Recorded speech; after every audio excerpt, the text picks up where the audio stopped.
আসসালামু আলাইকুম ওরহমতুল্লাহি ওবারকাতুহু।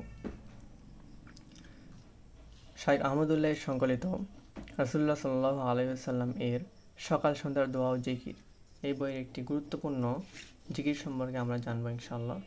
এটি হলো ১৯ নং জিকির। এটি রয়েছে ৩০ পৃষ্ঠায়। ৩০ পৃষ্ঠায় আমরা যাই। ২৭, ২৮, ২৯, ৩০।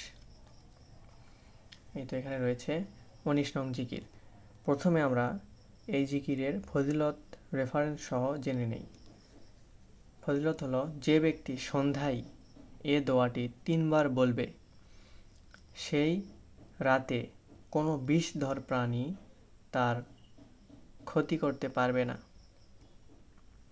খুব গুরুত্বপূর্ণ একটি দোয়া। এবং রেফারেন্স হলো ২৭ নং, অর্থাৎ আহমদ, মুসনাদে আহমদ ১৫,৭০৯ নং হাদিস এবং ইবনে মাজা ৩,৫১৮ নং হাদিস। দোয়াটি অনেক গুরুত্বপূর্ণ। আমরা এবার দোয়াটি জানি।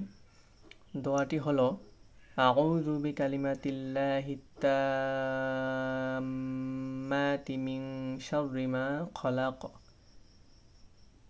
আউযু বিকালিমাতিল্লাহিত তাম্মাতি মিন শাররি মা খলাক।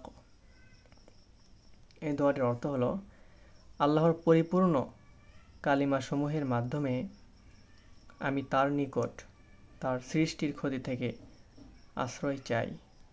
তার সৃষ্টির ক্ষতি থেকে আশ্রয় চাই। এই দোয়াটা অনেক গুরুত্বপূর্ণ। আমরা ইনশাআল্লাহ মুখস্থ করার চেষ্টা করব। খুব ছোট একটি দোয়া, কিন্তু ফজিলত অনেক বিশাল। আমরা এটা মুখস্থ করে আমল করার চেষ্টা করব। আল্লাহ তাআলা আমাদের তৌফিক দান করুন, আমিন। সুবহানাকাল্লাহুম্মা বিহামদিকা আশহাদু আল্লা ইলাহা ইল্লা আনতা আস্তাগফিরুকা ওয়া আতুবু ইলাইক।